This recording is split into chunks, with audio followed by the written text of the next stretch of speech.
had no use for it since you moved in here. Oh, what you talking about? I done made good use of it. Yeah, how? Well, I shaves here, don't I? Oh, yeah, I forgot about you shaving in here. But I guess the smart thing for me to do would be to get out of here. Yeah, you know, I was just thinking, Andy, if the Kingfish is going in the employment agency business, he might want this office. No, he's running that thing from the lodge hall. Oh, I see. Tell me this, how is he doing with that employment agency anyway? I don't know. He done offered me a job working in a foundry. A foundry? Yeah. Well, that's heavy work, all right. I know a fella that works in a foundry. He loads iron ingots on a truck all day. You know them long, square things made out of iron? Oh, yeah. Well, I done explained to the Kingfish that the work is too heavy for me. I ain't gonna lift none of them Ignatz things for nobody. Not Ignatz, ingots, Andy. Well, ingots. Ignatz. What's the difference? They're as heavy, ain't they? Well, you might try the job for a while, Andy. It would build you up, put you in good condition. Oh, sure. I'd be one of the huskiest men in the cemetery. I'm going over and see the Kingfish right now and tell him the deal is off. I don't want no part of it. Come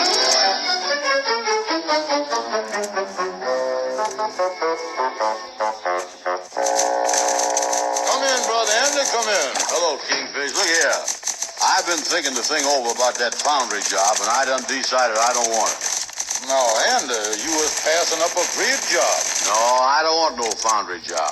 Oh, think, Andy. $35 a week coming in. Why, you can build a little home with a picket fence and roses along the path to your front door. Yeah. After I lift them iron Ignatzes all day, I'd be too tired to smell them. Oh, no, I'm telling you. Wait a minute. What you want, Lightning? Excuse me, but there's a gal out here that wants to see you, Kingfish. She sure is good looking. All right, send her in, Lightning. Yeah, sir. Sit right here, Andy. I'll get rid of her right away. Yeah, how do I look, all right? Yeah, you look all right. Right this way. There's the Kingfish over there. How do you do? What does you want? Is this the Stevens Employment Agency? Yeah. My name is Henrietta Davis. My name is Mr. Stevens. This is Mr. Brown, Miss Davis. Hello, Mr. Brown. Hello. Miss Davis, what can I do for you? I'm looking for a position. Oh, a position, huh? Let me see now what I got open here.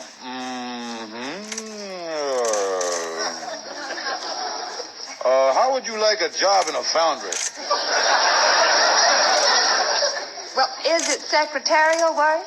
Well, no, I wouldn't exactly call it that. It's kind of on the borderline between secretarial work and weightlifting. That's what Look, Mr. Stevens, I want to be a secretary. I haven't had much experience. That's why I'm having a little difficulty getting a job. But I want to learn while I'm working. Excuse me for protruding, miss, but it just so happens that I has got an office over here, and I has snowed under with so much business that I could use a good secretary. Yeah, well, as your agent, Miss Davis, I might place you with Mr. Brown. Yeah, Miss Davis, would you mind walking over to the desk there and walking back? No, not at all.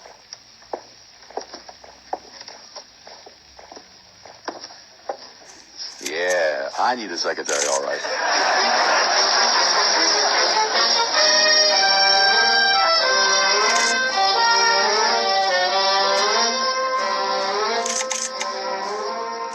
Come on, Lightning, keep working there now. This gal ought to be here any second, and I want this office to look good. Yeah, sir, Miss Andy. I'm working.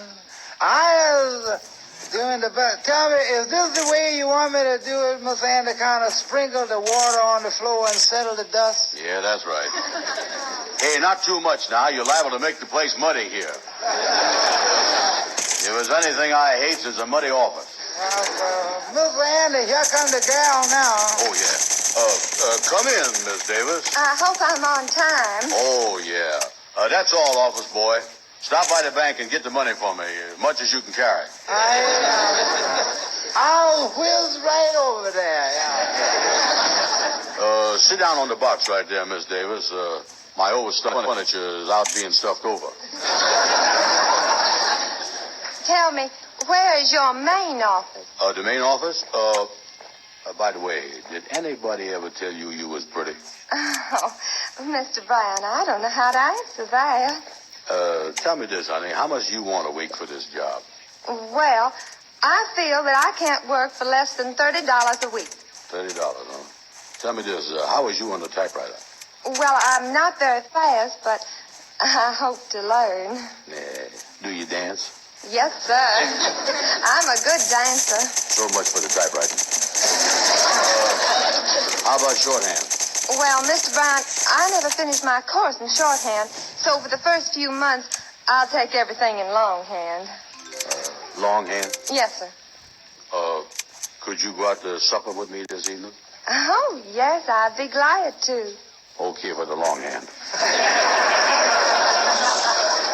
By the way, on the typewriter I got, one key is busted off. That's the O. With my last secretary, I tried the idea of using Q's instead of O's. They look something alike, you know. Then at the bottom of the letter, we put P.S. In the above letter, the Q's stand for O's. That was a very good idea. Yeah, it was a good idea, but it didn't work out so good because in the P.S. we had to make the O with a Q, too.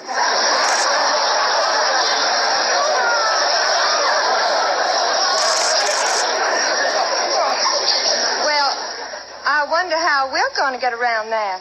Well, we'll just have to write letters without no O's in them. Tell me, Mr. Brown, when would you want me to start work? Well, you start at 2 o'clock today. I pays you $30 a week, and don't forget, we is going out to supper tonight. Oh, that'll be fine. I'll be back at 2 o'clock, Mr. Brown, and I'll plan on going out with you tonight. Goodbye. Goodbye. Boy, that is the best-looking stenographer I done ever see. No shorthand. No typewriting. Oh, well. Hello? Kingfish, this is Andy. Oh, yeah.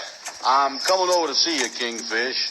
I done hired that gal at $30 a week, and I'm going to take that Iron Ignatz foundry job so I can pay her.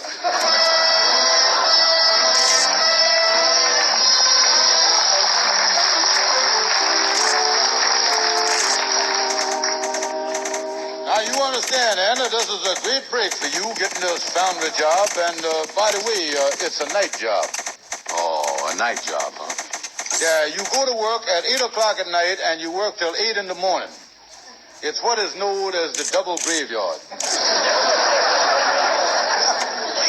Ain't I lucky?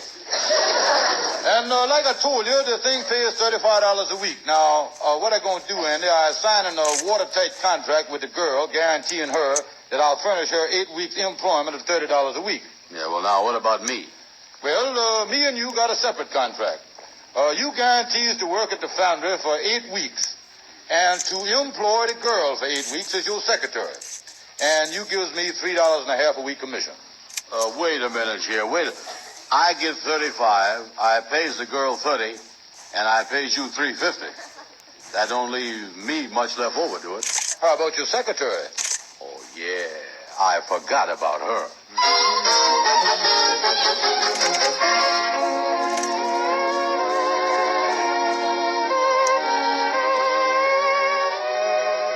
Well, Andy, if what you told me is the truth, you is the craziest man I'd have never heard of. Oh, Amos. You was going to work all night long in the foundry for $35 a week, and you done hired a stenographer for daytime at $30. Well, I clears $1.50, don't I?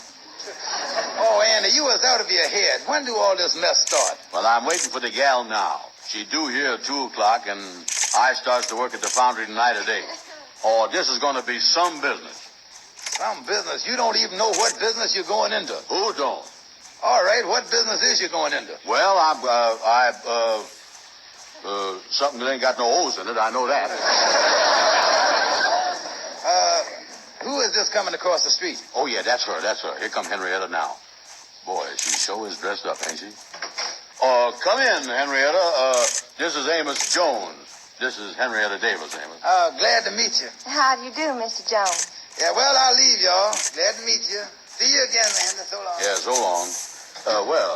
Henrietta, you sure is dressed up pretty.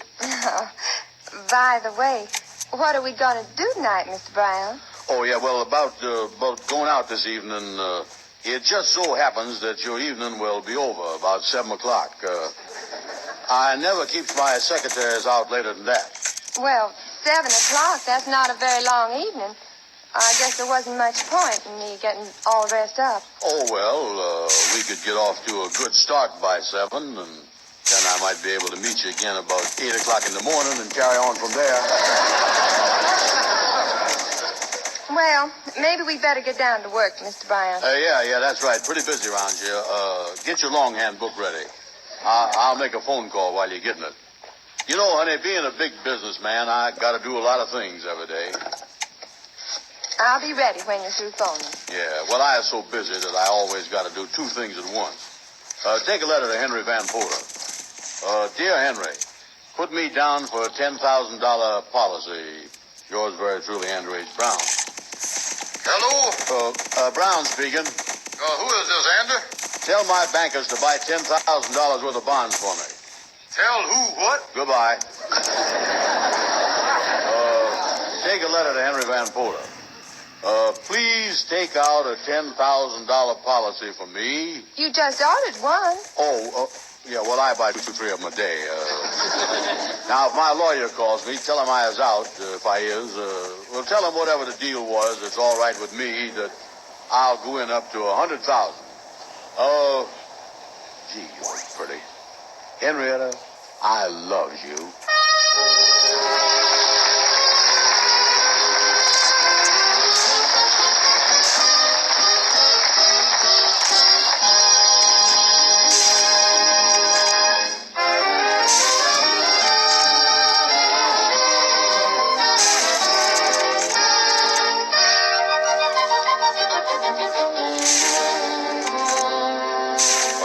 Andy has just finished the double graveyard shift at the foundry and has come direct to his office from the job. The time is 9 a.m. The Kingfish has just walked into the office. Well, Brother Andy, how is the captain of industry this morning? Hey, wake up, Captain. Oh, yeah. Open them eyes, Andy, open your eyes. Oh, I ain't got the strength. I aches all over. Oh, a little stiff, huh? Well, this is just the first night, Andy. You'll get used to it. Oh, Kingfish, I ain't never going to get used to lifting them ignizers. I wonder why iron has got to be so heavy. Oh, well, Andy, look at it this way. If it wasn't heavy, it wouldn't be iron. The main thing to put in iron is heaviness. It is, huh? Oh, yeah. You take the heaviness out of iron, and what have you got? It's a mess, ain't it? Listen, Kingfish, I can't go on with this. I was working from 8 in the evening till 8 in the morning at the foundry. I working all day with my secretary. I got to get out of this whole mess with the secretary and the foundry and everything else. I was crazy about Henrietta, but there's a limit to what the human body can stand. Now, you wait a minute, Andy. A contract is a contract. You was tied up in this thing for 8 weeks. Oh, please, Kingfish, let me out of it. I was so tired. Sorry, Brother Andy, the time to think of that was before you signed the contract. I got you tied in a knot. Here comes your secretary. Good morning, Mr. Brown. Good morning, good morning. Hello, Mr. Stevens. Hi, Miss Davis. Just leaving. I know Mr. Brown here is anxious to get down to work right quick.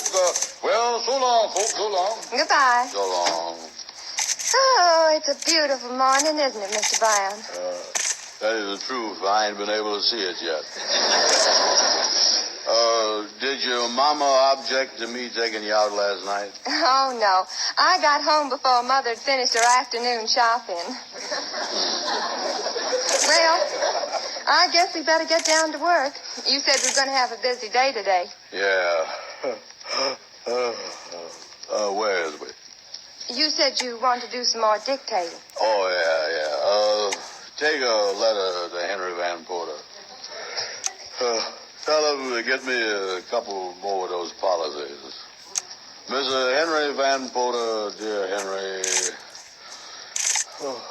in regard to the policies that you done bought for me, I want some more. Please send me some policies, whatever you got, I'll take it.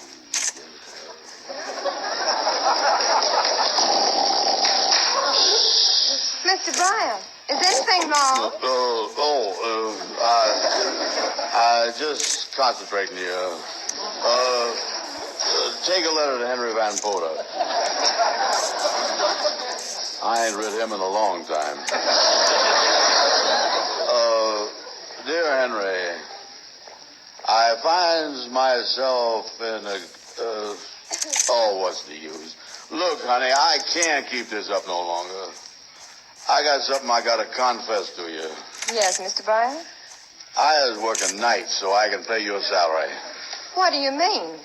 Well, you see, I got contracts that forces me to employ you for 8 weeks, so I ain't allowed to fire you. You'll do me a favor and quit, though, won't you? You understand how things is. No, I won't quit. I'm supposed to have 8 weeks' work, and that's what I'm going to get. Oh, Henrietta, ain't you got no heart? Look, when I took this job, I turned down 2 others. Besides, I just bought some clothes, and they've got to be paid for. I'm staying on this job, and you just better get used to it.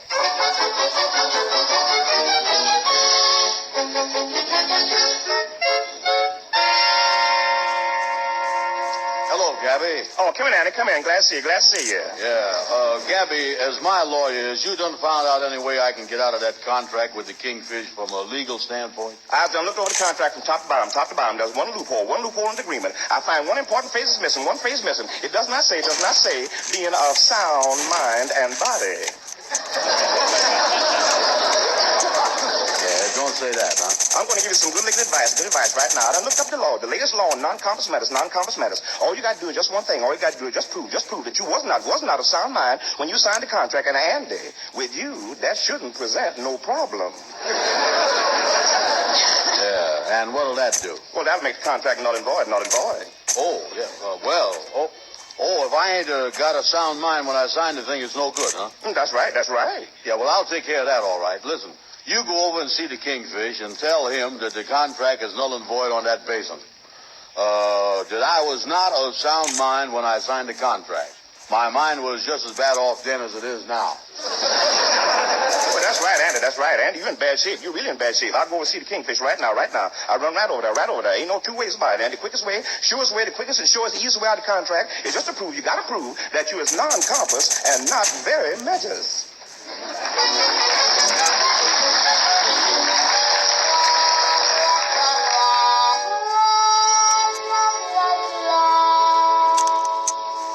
Hello, Miss Davis. Say, what is all this silly talk I hear about Mr. Brown trying to worm out of the contract by being of unsound mind? Has you noticed anything? Several things. For one thing, the only work I've done so far is to write letters to Henry Van Poter. Write letters to Henry Van Poter. Tell me this, Miss Davis. Where is Mr. Brown now? He's in the back office. He claims he's running a grocery store. What? A grocery store? Hey, Andy. Oh, how you do, sir? How you do? As you've been waiting on, could I interest you in some nice asparagus today? Hey, look, Andy. I know what you're trying to pull here. You're trying to get out of the contract by acting like you was out of your head. But I'm going to tell you right now that ain't going to work. Look out, my good man. You stepping on the tomatoes there. Get away. Now, wait a minute, here. Don't give me that stuff. You ain't fooling me with this thing.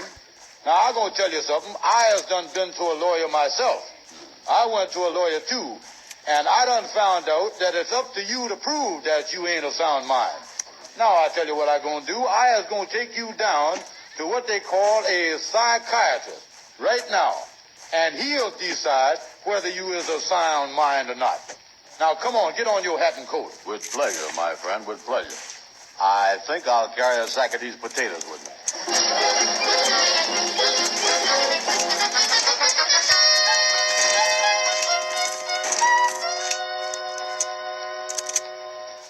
So that is the situation in a nutshell, Dr. Caldwell. I see. You want to determine whether Mr. Brown here is of sound mind in order that the validity of the contract can be judged. That's right, Doc. Doc, could I interest you in a dozen eggs? Now, you see, Doc, that's the stuff he's been pulling on me all the time, and I know he's faking. Now, look here, Doctor. Here is the contract in question right here. Now, I admit that it don't say nothing about sound mind and body. But I done made up for that by having plenty of them ipso factos and habeas capuses all in there. Oh, I'm telling you, Doc, I got this contract loaded down with all them Latin words. Yes. Well, if you gentlemen will just step into the examination room, we'll look into the whole matter.